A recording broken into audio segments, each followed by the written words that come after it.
Hi, this is Revathi. Welcome to అందమైన కథల పొదరిల్లు. ఈ సీరియల్ వీడియోస్కి లైక్స్, కామెంట్స్, షేర్ చేస్తున్న ప్రియమైన మిత్రులందరికీ పేరు పేరు నా హృదయపూర్వక ధన్యవాదాలు. ఇక కథలోకి వస్తే లాస్ట్ వీడియోలో కాలేజీ నుంచి కంప్లైంట్ వచ్చినందుకు అనసూయమ్మ గారు కళ్యాణ్ చెంప పగలగొడుతుంది కదా. ఆ తర్వాత నుంచి స్టోరీ. నీ తనుకై ఎపిసోడ్ నెంబర్ 4. సాయంత్రం 5 అవుతుంటుంది.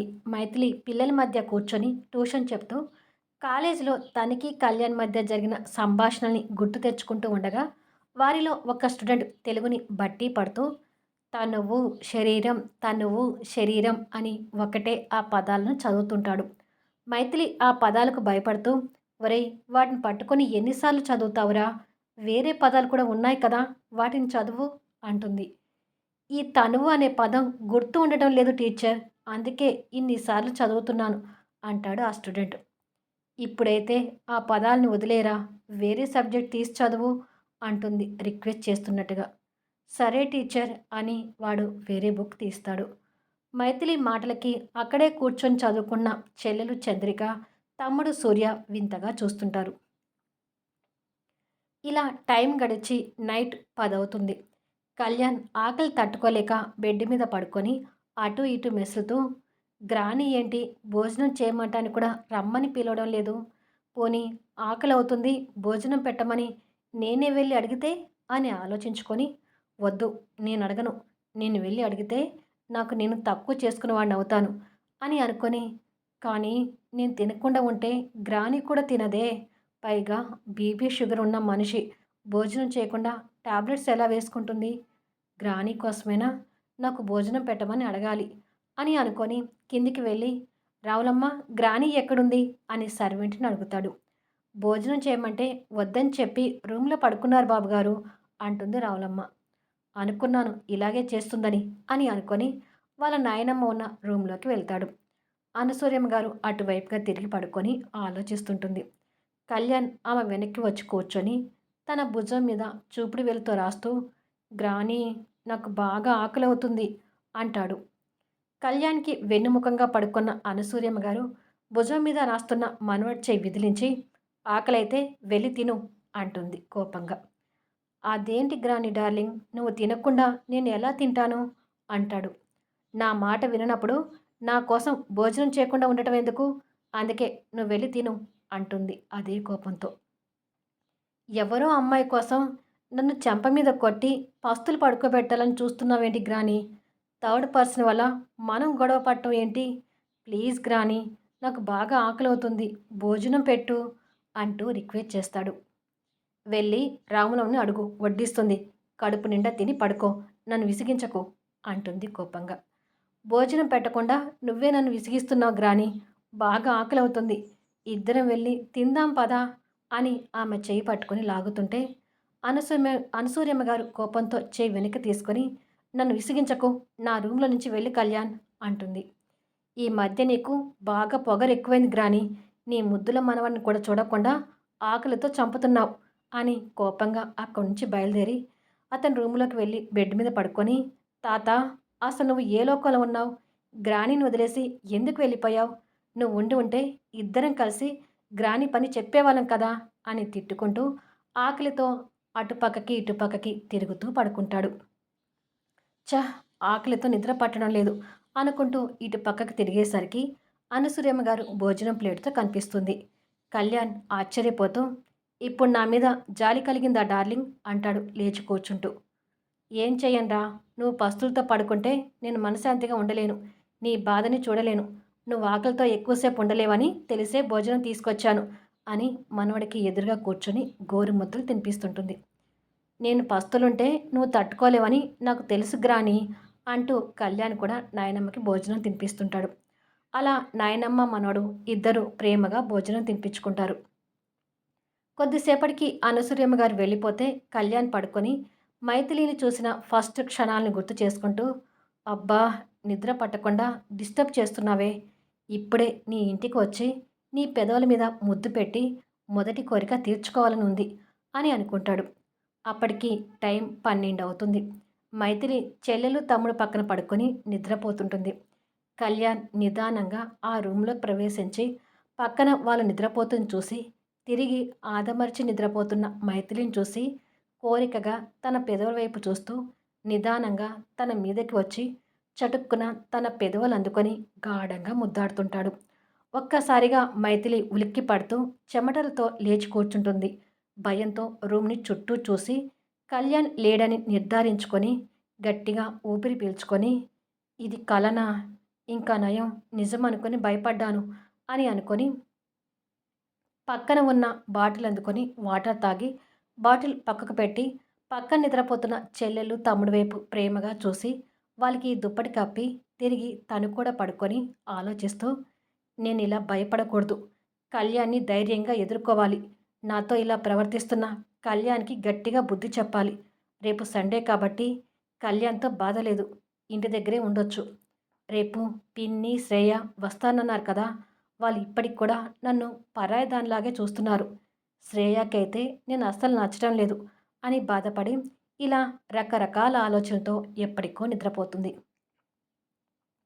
మరుసటి రోజు ఉదయం మైథిలి కలర్స్‌తో ఇంటి ముందు అందమైన ముగ్గు పెట్టి, ముగ్గు చాలా బాగొచ్చింది అని అనుకొని సంతోషపడుతుండగానే చంద్రిక, సూర్య కూడా వచ్చి, "ముగ్గు చాలా అందంగా ఉందక్కా" అని అంటుండగానే ఆ ముగ్గు మీదకి బురద చిమ్ముతూ ఒక కారు వచ్చి అక్కడ ఆగుతుంది.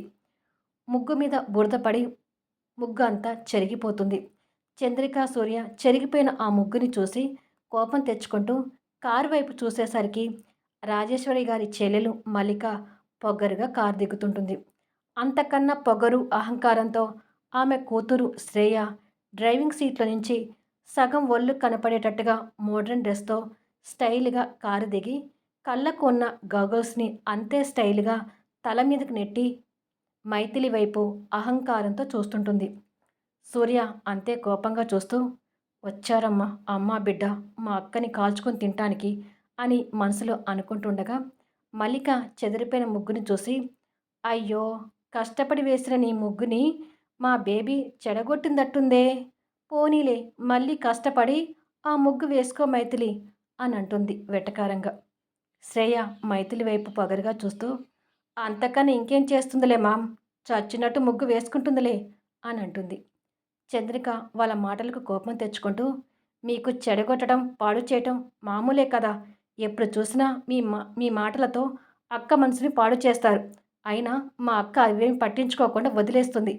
అలాంటి మంచి మనసున్న మా అక్కకి ముగ్గు తిరిగి వేసుకోమని మీరేమీ చెప్పనక్కర్లేదు" అంటుంది. ఆ మాటలకు శ్రేయ చంద్రిక వైపు కోపంగా చూస్తుంటుంది. మైథిలి అది గమనించి, "నువ్వాగు చంద్రిక" అని, "పర్వాలేదులే శ్రేయ, పాడైపోయిన ముగ్గుని నేను తిరిగి వేసుకుంటానులే. అమ్మ మీకోసం ఎదురు చూస్తుంది. మీరు లోపలికి వెళ్ళండి పిన్ని" అంటుంది వాళ్ళ వైపు చూసి. "హ్మ్" అని పొగరుగా అనుకుంటూ ఇద్దరు లోపలికి వెళ్తుంటారు. మైథిలి మళ్ళీ ముగ్గు దగ్గర కూర్చొని ఆ ముగ్గుని సరిచేస్తుంటే చంద్రిక, సూర్య కూడా మైథిలికి సహాయం చేస్తుంటారు. కొద్దిసేపటికి ఆ ముగ్గు ఇంతకు ముందు కన్నా ఇంకా అందంగా తయారవుతుంది. ఈ ముగ్గురు లోపలికి వెళ్ళేసరికి రాజేశ్వరి చెల్లెలు మల్లికాని, చెల్లెలు కూతురు శ్రేయని కూర్చోబెట్టి సంతోషంగా మాట్లాడుతుంటుంది. "శ్రేయ పై చదువుల కోసం అమెరికా వెళ్తుందక్కా. ఆ విషయమే చెప్దామని మీ ఇంటికి వచ్చాను" అంటుంది మల్లిక. "అవునా? మళ్ళీ ఇక్కడికి ఎప్పుడు వస్తావు శ్రేయ" అని అడుగుతుంది రాజేశ్వరి. "చదువు పూర్తయ్యాక అక్కడే బిజినెస్ పెట్టే ఆలోచనలో ఉన్నాను పెద్దమ్మా" అంటుంది శ్రేయ. తన నిర్ణయానికి మైథిలి సంతోషపడుతూ, "ఆల్ ది బెస్ట్ శ్రేయ. బాగా చదువుకొని మంచి పొజిషన్‌కి రావాలని మనస్ఫూర్తిగా కోరుకుంటున్నాను" అంటుంది. "నీ విషెస్ నేనేమీ అడగలేదే" అంటుంది శ్రేయ. చంద్రిక, సూర్య మైథిలితో అలా మాట్లాడడం భరించలేకపోతుంటారు. శ్రేయ తీరుకి మైథిలి బాధపడుతూ మౌనంగా ఉంటే, "మైథిలి ఎప్పుడు నీ మంచి కోరే మాట్లాడుతుంది శ్రేయ. తనని బాధపెట్టే విధంగా మాట్లాడవద్దని చిన్నతనం నుంచి నీకు చెప్తూనే ఉన్నాను. అయినా నువ్వు మారడం లేదు" అంటుంది రాజేశ్వరి కాస్త కోపం తెచ్చుకుంటూ. శ్రేయ, మల్లిక ఆ మాటలు నచ్చనట్టుగా చూస్తుంటారు. మైథిలి ఆ విషయాన్ని డైవర్ట్ చేయాలని చూస్తూ, "అమ్మా మాటల్లో పడి పిన్ని వాళ్ళకి మంచినీళ్ళు కూడా ఇవ్వలేదనుకుంటా" అంటుంది. "అయ్యో నిజమే, మాటల్లో పడి మర్చిపోయాను. ఫిల్టర్‌లో వాటర్ పట్టుంచాను, తీసుకొచ్చి ఇవ్వమ్మా" అని, "నేను వెళ్ళి మీకు కాఫీ తీసుకొస్తాను మల్లిక" అని చెప్పి రాజేశ్వరి కిచెన్‌లోకి వెళ్తుంది. రాజేశ్వరి చెక్క డబ్బా చూసి, అయ్యో! చక్కెర అయిపోయిందే అని అనుకుంటుండగా సూర్య, చంద్రిక అక్కడికొస్తారు. ఒరేయ్ సూర్య, షాప్‌కి వెళ్ళి ఒక కిలో చక్కెర తీసుకొని రా అంటుంది. వాళ్ళకు మర్యాదలు చేయటం ఇష్టం లేని సూర్య, ఇప్పుడు నేను చదువుకోవాలమ్మా, చంద్రికని పంపించు అంటాడు నిర్లక్ష్యంగా. ఇంతలో హాల్‌లో నుంచి వాటర్ గ్లాస్ పడిన సౌండ్ వినిపిస్తుంది. అది విని రాజేశ్వరి, సూర్య, చంద్రిక హాల్లోకి వచ్చేసరికి మైథిలి ట్రేలో వాటర్ గ్లాస్ పెట్టుకొని శ్రేయ వాళ్ళకు ఎదురుగా నిలబడి ఉంటుంది. అక్కడే కింద పడిన వాటర్ గ్లాస్ విసిరి కొట్టినట్టుగా కనిపిస్తుంటుంది. శ్రేయ కోపంగా సోఫాలో నుంచి లేచి, నీకు ఎలా కనిపిస్తున్నాను? వీధి ట్యాప్‌లో వచ్చే మురికి వాటర్ తాగేలాగా కనిపిస్తున్నానా? అని అడుగుతుంది. శ్రేయ ప్రవర్తనకు సూర్య, చంద్రిక కోపంగా చూస్తుంటారు. అయ్యో శ్రేయ, ఇవి మురికి వాటర్ కాదు, ఫిల్టర్ చేసిన వాటరే అంటుంది మైథిలి. మినరల్ వాటర్ తాగే నేను ఇటువంటి రకం వాటర్ తాగలేను అంటుంది పొగరుగా. సరే కూర్చో శ్రేయ, నేను చంద్రికని షాపుకు పంపించి మినరల్ వాటర్ బాటిల్ తెప్పిస్తాను అంటుంది మైత్రి. ఆ బుద్ధేదో మొదటే ఉండాలి అంటుంది మల్లిక. సారీ పిన్ని, ఇంకోసారి ఇలా జరగకుండా చూసుకుంటాను అని చంద్రిక నువ్వెళ్ళి ఒక వాటర్ బాటిల్ తీసుకురా అంటుంది. చంద్రిక వద్దులే అక్క, నేను వెళ్తాను. అమ్మ కూడా ఎలాగో చక్కెర తీసుకురావాలంది. నేను వెళ్ళి చక్కెర వాటర్ బాటిల్ తీసుకుని వస్తాను అని చెప్పి బయటికి వెళ్తాడు. చక్కెర తెమ్మంటే వెళ్ళనని చెప్పిన సూర్య ఇప్పుడు అలా వెళ్ళడం చంద్రికకి అనుమానంగా చూస్తుంటుంది. సూర్య షాప్ నుంచి వస్తూ ఒక వాటర్ ట్యాప్ దగ్గర ఆగి చేతిలో ఉన్న మినరల్ వాటర్ బాటిల్లో నుంచి ఆ వాటర్ పారబోసి ఆ బాటిల్లోకి ట్యాప్ వాటర్ పట్టి మీకు ఈ వాటర్ అయితేనే కరెక్ట్ అని అనుకొని తీసుకెళ్తుంటాడు. శ్రేయ ఆ వాటర్ తాగి ఇది కదా డ్రింకింగ్ వాటర్ అంటే, చాలా టేస్ట్ ఉన్నాయి మామ్, ఈ వాటర్ తాగు అని తల్లికిస్తుంది. మల్లిక కూడా ఆ వాటర్ తాగి మేము ఎప్పుడు వచ్చినా ఈ వాటరే తెప్పించండి అంటుంది. అలాగే పిన్ని అంటుంది మైథిలి. అవి నిజంగానే మినరల్ వాటర్ అనుకొని.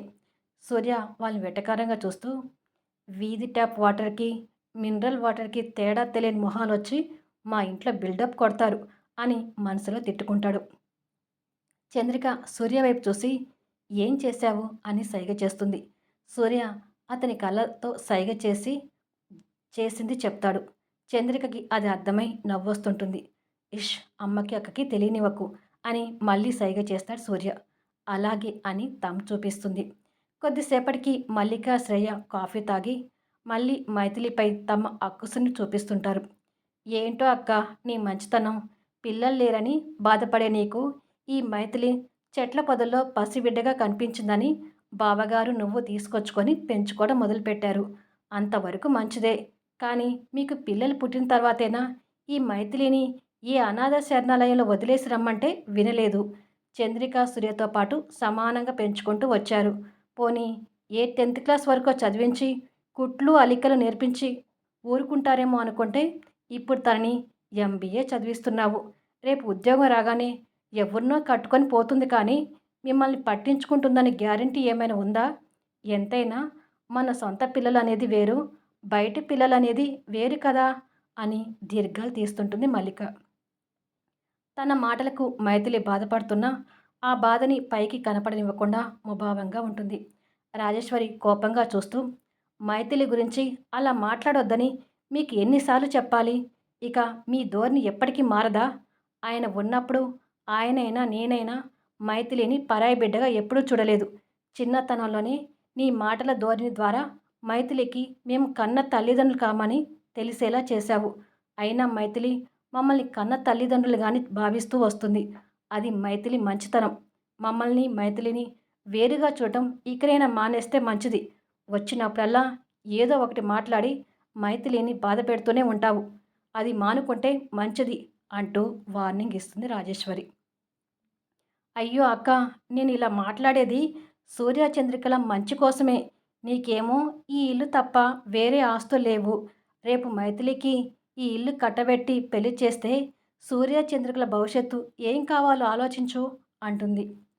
చంద్రిక కలగజేసుకుంటూ మా మంచి కోసమో మా భవిష్యత్తు కోసమో మీరు మాట్లాడాల్సిన అవసరం లేదు. మాకు మా అక్క అండగా ఉంటుంది. ఆ ధైర్యం మాకుంది అని అంటుంది. అవును, మీరు మా ఇంటికొచ్చిన ప్రతిసారి ఏదో ఒకటి మాట్లాడి అక్క మనసు బాధపడేలా చేస్తారు. అక్క పరాయిది కాదు, మా సొంత అక్క అని గుర్తుపెట్టుకుంటే మంచిది అంటాడు సూర్య.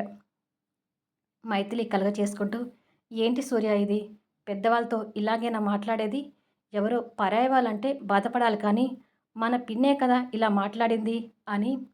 మీరు వాళ్ళ మాటలేమీ పట్టించుకోకండి పిన్ని అని శ్రేయ వైపు చూసి, నువ్వు అమెరికా ఎప్పుడు వెళ్తున్నావు శ్రేయ అని అడుగుతుంది. ఆహా!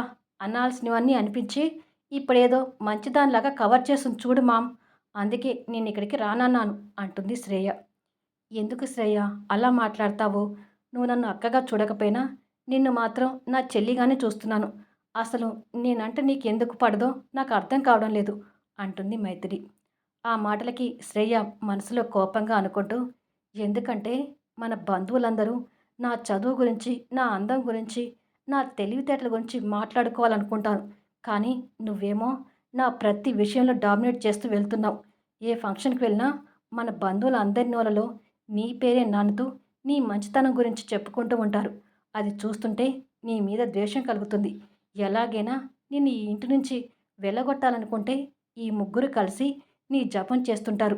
నిజం చెప్పాలంటే బయట మన బంధువులు నిన్ను మెచ్చుకుంటూ ఉంటే నేను వింటూ ఇక్కడ ఉండలేక అమెరికా వెళ్తున్నాను అని మనసులో అనుకొని, మామ్ ఇక వెళ్దామా అంటూ లేస్తుంది. అప్పుడే వెళ్తున్నారేంటి శ్రేయ? లంచ్ చేసి వెళ్ళొచ్చు కూర్చో అంటుంది మైథిలి. అవసరం లేదు. అమెరికా వెళ్తున్నాను కదా! దాని సందర్భంగా ఫ్రెండ్స్‌కి పార్టీ ఇస్తున్నాను. వెళ్ళాలి అని బయలుదేరుతుంటే, వస్తానక్క అని మల్లిక కూడా శ్రేయతో వెళ్తుంది. వెళ్ళనివ్వక్క, ఉన్న దగ్గర నుంచి నిన్ను ఏదో ఒకటి అని బాధ పెడుతూనే ఉంటారు అని అంటాడు సూర్య. అవును మైథిలి, ఏదో తోడబుట్టిన చెల్లెలు కదా, ఇంటికి రావద్దంటే బాగోదని ఊరుకుంటున్నాను. ఇక శ్రేయ అమెరికా వెళ్ళిందంటే మల్లిక కూడా ఎక్కువగా రాదులే. వాళ్ళ మాటల గురించి బాధపడకు అంటుంది రాజేశ్వరి. మైథిలి కన్నీళ్ళు పెట్టుకుంటూ, నేనంటే మీ అందరికీ ఎందుకంత ఇష్టం అని అడుగుతుంది. మేమంటే నీకెందుకు ఇష్టమో నువ్వన్నా మాకు అందుకే ఇష్టం అంటుంది చంద్రిక. మైథిలి కన్నీళ్లతో చెల్లిని తమ్ముని దగ్గర తీసుకొని, మీరు నా మీద చూపించే అభిమానానికి వాళ్ళు అనే మాటలు ఎక్కడో గాలికి కొట్టుకుపోతున్నాయి. ఎవరు ఎన్ని మాట్లాడినా నేను ఎప్పటికీ ఈ ఇంటి బిడ్డనే అంటుంది. రాజేశ్వరి మైథిలి తలను ప్రేమగా నిమురుతూ, అవును తల్లి, నువ్వు నా సొంత కూతురివి కాదని ఇక ఎవరైనా అన్నా కూడా నేను కూడా ఊరుకోను అంటుంది. మైథిలి వాళ్ళ అభిమానానికి మనసులో మాట్లాడుకుంటూ, ఏమిచ్చి మీ అందరి రుణం తీర్చుకోవాలో అర్థం కావట్లేదు. మీకోసమైనా కళ్యాణ్ లాంటి చీడ పురుగులను ఎదుర్కొని బాగా చదువుకొని నా కాళ్ళ మీద నేను నిలబడి మిమ్మల్ని చూసుకోవాలి అని అనుకుంటుంది. ఆ రోజు నైట్ మైథిలి చెల్లెలు తమ్ముడు పక్కన పడుకొని కళ్యాణ్ అంటున్న 3 కోరికలు గుర్తు చేసుకొని లేచి కూర్చొని, ఏది ఏమైనా కానివ్వు, కళ్యాణ్కి గట్టిగా బుద్ధి చెప్పాల్సిందే అని నిర్ణయానికి వస్తుంది. అదే సమయాన కళ్యాణ్ కూడా అతని రూమ్లో పడుకొని మైథిలిని మొదటిసారి చూసిన క్షణాలను మళ్ళీ గుర్తు చేసుకుంటూ అడిగే కొద్దీ మొండి చేస్తుంది. ఎంత డబ్బు ఇస్తానన్నా దారికొచ్చేటట్లేదు. ఎలాగైనా నా మొదటి కోరికను తీర్చుకోవాలి అని ఆలోచిస్తుంటాడు. మరుసటి రోజు కాలేజీలో శశిధర్ జూనియర్ గర్ల్స్తో ర్యాగింగ్ పేరుతో ఇబ్బంది పెడుతుంటాడు. అలా ఒక అమ్మాయిని ఇబ్బంది పెడుతూ ఆ అమ్మాయి బుగ్గ మీద ముద్దు పెడతాడు. అది మైథిలి దూరం నుంచి చూస్తుంది. మిగతా అబ్బాయిలు కూడా గర్ల్స్ని ఏదో రకంగా ఇబ్బంది పెడుతుంటారు. అప్పుడే శశిధర్ అటు నుంచి కళ్యాణ్ రావడం చూసి ఇటు కాస్త దూరంలో మైథిలిని చూసి, బాగా దొరికావు కళ్యాణ్ అని అనుకొని పక్కనున్న ఫ్రెండ్స్తో కళ్యాణ్కి వినపడాలని మాట్లాడుతూ, ఒరేయ్ ఏమన్నాడ్రా కళ్యాణ్, ఆ మైథిలి శరీరం అతనిదా? తనని ఎవరు బుక్ పేరుతోనూ పెన్ను పేరుతోనూ తాకకూడదా? అసలు ముందు ఆ అమ్మాయిని తాకే ధైర్యం అతనికి ఉందో లేదో తేల్చుకోమనిరా అని చెప్పి నవ్వుతుంటాడు. కళ్యాణ్ వాడి మాటల్ని కోపంగా వింటూ వాడికి దగ్గరగా వస్తుంటాడు. నేను ఇంతమంది అమ్మాయిలకి ముద్దు పెట్టాను కదా, మరి వాడు ఒక్కసారైనా ఆ మైథిలికి ముద్దు పెట్టాడా అని చెప్పుకుంటూ నవ్వుతుంటాడు. మైథిలి దూరంగా ఉండటం వల్ల శశిధర్ మాటలు వినపడవు. శశిధర్ ఫ్రెండ్స్ మధ్యలో ఉండి కళ్యాణ్ చదువులోనూ, ఆటల్లోనూ, పాటల్లోనూ అన్నిట్లో ఫస్ట్. కానీ ఆ అమ్మాయిల విషయంలో మాత్రం లాస్ట్ అంటూ దగ్గరికి వస్తున్న కళ్యాణ్ని రెచ్చగొడుతుంటాడు. కళ్యాణ్ పిడికిలి బిగించి దగ్గరికి వచ్చి, మర్యాదగా మాట్లాడకపోతే ఈడ్చి ఒక్కటిస్తాను శశిధర్ అంటాడు. కళ్యాణ్ని శశిధర్ ఇంకా రెచ్చగొడుతూ, నన్ను కొట్టడం కాదు కళ్యాణ్, దమ్ముంటే మైథిలి తనువు నిజంగా నీదేనని ప్రూఫ్ చేసుకో. మేము ఎవరు తను టచ్ చేయకుండా ఉండాలంటే వెళ్ళి తన పెదవుల మీద ముద్దు పెట్టు. అప్పుడు నిజంగానే తన తనువు నీదేనని తన జోలికి వెళ్ళకుండా ఊరుకుంటాం అని ఏమంటారు మీరు అని అడుగుతాడు పక్కన ఉన్న నలుగురు ఫ్రెండ్స్ని. వాళ్ళు కూడా శశిధర్కు సపోర్ట్ చేస్తూ అవును కళ్యాణ్, శశిధర్ చెప్పింది కరెక్ట్. నువ్వు తన్ని ముద్దు పెట్టుకుంటే మేము ఎవరు తన జోలికి వెళ్ళము. అలా కాకపోతే మేము తనని కూడా ర్యాగింగ్ చేస్తాము అంటారు. కళ్యాణ్ వాళ్ళ మీద కోపం తెచ్చుకుంటూ తర్వాత దూరంగా గర్ల్స్తో మాట్లాడుతున్న మైథిలిని చూస్తుంటాడు. మైథిలి అక్కడున్న అమ్మాయిలతో మాట్లాడుతూ ర్యాగింగ్ పేరు చెప్పుకొని సీనియర్స్ ఇలా రెచ్చిపోతుంటే మనం ఎందుకు ఊరుకోవాలి, ప్రిన్సిపాల్కి కంప్లైంట్ ఇద్దాము అని మాట్లాడుతుంటుంది. కళ్యాణ్ కోపంగా శశిధర్ని చూస్తూ ఓకే, నువ్వన్నట్టే తన పెదవుల మీద ముద్దు పెట్టుకొని తన తనువు నాది అని నిరూపించుకుంటాను అంటాడు. ఓకే డన్ అంటాడు శశిధర్ నవ్వుతూ. కళ్యాణ్ మైథిలి దగ్గరికి వెళ్ళగానే మైథిలి దగ్గర ఉన్న అమ్మాయిలు కళ్యాణ్కి భయపడి దూరం వెళ్తారు. దగ్గరికి వచ్చిన కళ్యాణ్ని మైథిలి కోపంగా చూస్తుంటుంది.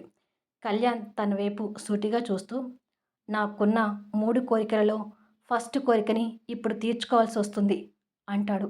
ఆ మాటలకు ఒకంత షాక్ అయి ఏం మాట్లాడుతున్నావు అని అడుగుతుంది కోపంగా చూస్తూనే.